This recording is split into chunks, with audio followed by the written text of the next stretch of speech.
पर माँ कृपा करती है।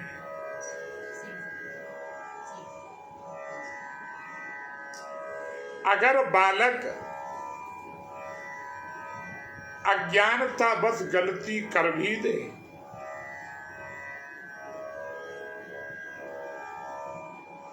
माँ विराट है,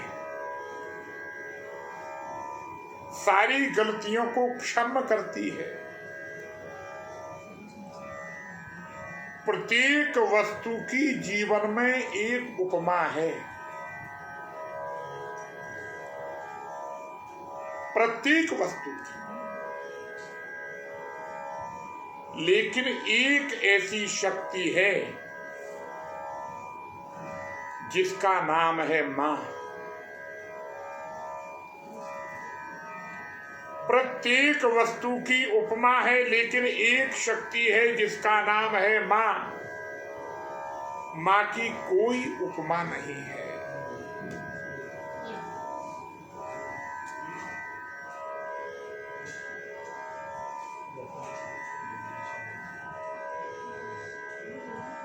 केवल मां के सन्मुख जाकर के हम बैठ जावें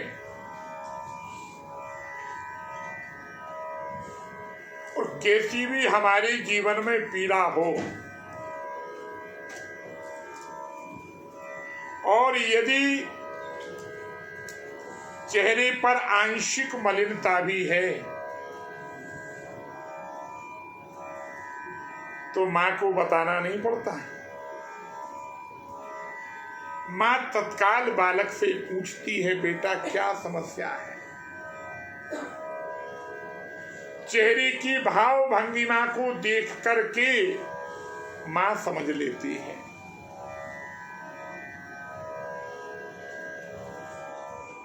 एक जिज्ञासु ने पूछा,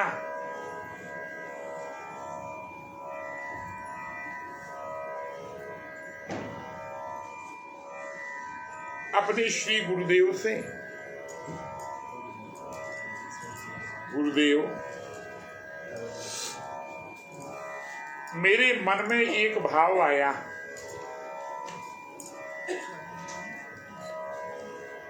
गुरुदेव ने कहा बतलाते क्या कि मां में और पिता में क्या अंतर है। गुरुदेव ने मुस्कुराते हुए कहा, शब्द ही बतला रहे हैं।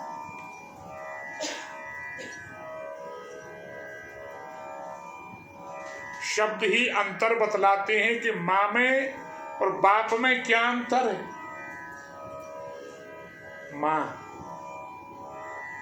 मां कहते ही मुख खुल जाता है और बाप कहते ही मुख बंद हो जाता है। और संकेत बड़ा सार्थक है। जहां पहुंचने पर हमारे विचारों का संप्रेषण खुल जाए वो मां है, और जहां विचारों का संप्रेषण बंद हो जाए उसे बाप कहा जाता है। जहां हम अपने विचारों की अभिव्यक्ति व्यक्त कर सकें वो है मां।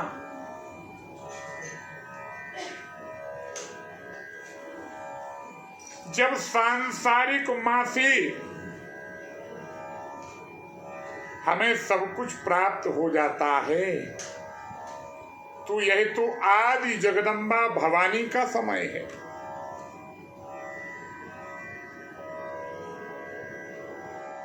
यहां मांगने नहीं जाना पड़ता, यहां फिक्र करने की भी आवश्यकता नहीं। ममता मई दुर्गा मैया फिकर फिर काहे की भैया।